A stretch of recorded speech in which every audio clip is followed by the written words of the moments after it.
Let's go. Yeah. All right, guys.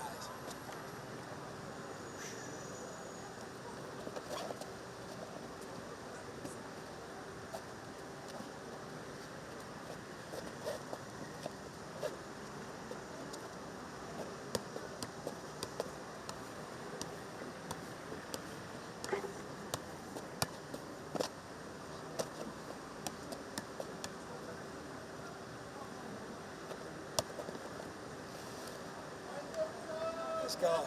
Now, firstly, thank you so much. It's a pleasure to be here in Africa, back again. I've been in your country, sir, in Kenya, Nairobi, and I absolutely loved it. And now I'm here in Morocco. It's my first time here, and I'm having a fantastic time. I was in Marrakesh. I went to the Medina. I've seen these places in Morocco in Indiana Jones films, in TV, you know, like in series and all stuff. And I thought, wow, I would love to visit there one day. But is it safe? Is it comfortable? All these questions that British people, white British people like myself, we have concerns. But then when I got over here, where I got invited here by James Humble, a Brit who's moved over, who's lived 2 years here and talks nothing but highly about this country, I was inspired, and he told me so many great things. He said, you will have nothing to worry about, trust me. I put my trust in him, and we had that authentic connection. I got here, and it's been safe, it's been comfortable. Look around, it's clean, it's beautiful, beautiful people. Everyone's so nice here, like they are in Nairobi. I had a great time there too. You know, in Nairobi, I went into the slums. You know, it's the second largest slum in Africa in Nairobi. You have, right? Kibera. I went into Kibera. I did freestyle with the people. I did some challenges. We gave away some clothes, some balls, some shoes with the people there. And they were so energetic. They gave me so much. I gave them things, gifts, but they gave me way more value. You know, it was like a really meaningful thing. It touched my heart. And I'm really excited to explore more of Africa. And I know I will. I've got a UK flag here, but like, honestly, I could be wearing a Moroccan flag right now because I feel so embraced here. When I arrived here, people were hitting me up on social media. I did one story on my Instagram. I got hundreds and hundreds of messages. Welcome to Morocco. Welcome to Morocco. You're here. You know, like Moroccan flag. We love you. Welcome UK, Morocco. And I felt so welcomed. And that's what I love about the people here. They have a crazy community. They just get behind people. They support them. They love when people come here and visit.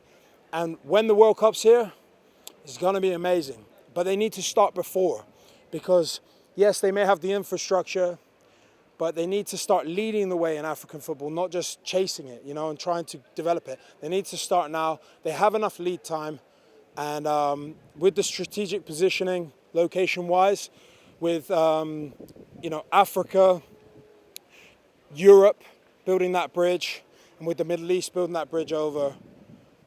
They have all the ingredients with the creativity, the music, the fashion culture, the football culture, the tourism to make this an incredible country for all of those purposes for the World Cup. And I'm so excited to be a part of it. Probably you'll be back, I guess, in December for the AFCON.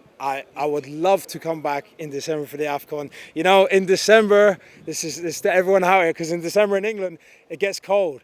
You know, I celebrate my birthday, and my birthday's in December. I celebrate my birthday every year in the cold in England. So if you guys want to bring me to Morocco, it would be an absolute honor. Yes, so I started my freestyle football journey in a very different way to most people. I actually started with a bad injury. I grew up playing lots of different sports. I played rugby, you know, it's massive in England. I played lots of different racket sports, gymnastics, athletics. I was just sport obsessed as a kid. And I still am to this day, but of course I love football, but I had a bad injury playing sport. I got told I might not ever be able to walk again, let alone play any sport again. I had a metal plate and 9 screws inserted into my leg, and it was a really tough time for me, the most depressing time in my life. But during this time, I saw some videos of guys doing crazy skills with a ball. So I started to, even with my leg in the cast, balance the ball on my head, and it gave me some motivation, like, wow, I can still do stuff. And that changed my mindset as well. It wasn't just learning a new sport like freestyle football. It changed my mindset into, you can always put a positive spin on things if you just be grateful for what you have, not what you don't have. So I knew, yes, my leg wasn't working. I got metal in there. They told me I can't walk again. And maybe if I can, I won't play sport again. And then I recovered. And a year and a half later, I became the UK champion. And then 2 years later, when I was 19, I became the I became the first world champion, the youngest world champion ever. And then I won it 5 times since, became 5-time world champion. And, you know, that's all from that change of mindset. Like, you got to make the most of what you have, not what you don't have. It's given me a voice, you know. It's given me a voice to connect with the world. And that's just something as a kid I never thought I would be able to have. I grew up in a small area in the southwest of England called Cornwall. And no one knows anyone from Cornwall, you know. No, it's not a popular place.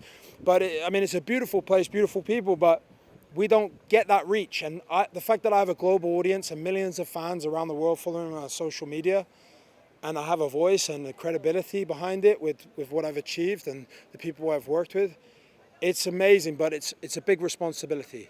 And I do understand that. You know, a lot of people get carried away with this position where they feel like they can just do what they want. They can live the high life. They can travel the world. They can make money. They can eat nice restaurants, and they don't have to abide by any rules. But this is when things break down, when you think you're above the law, when you get too much success. And for me, it's very important to stay humble, stay grounded, and surround yourself by good people, you know. Same things that apply to everyone, they apply to me. And I try and be like that. And even with success and being a content creator, I just feel like it enables me to do better, do bigger things, share more, encourage people to live a healthy, active lifestyle, you know, to be disciplined, to stay consistent if they want to achieve their goals, whether it's outside of sport or within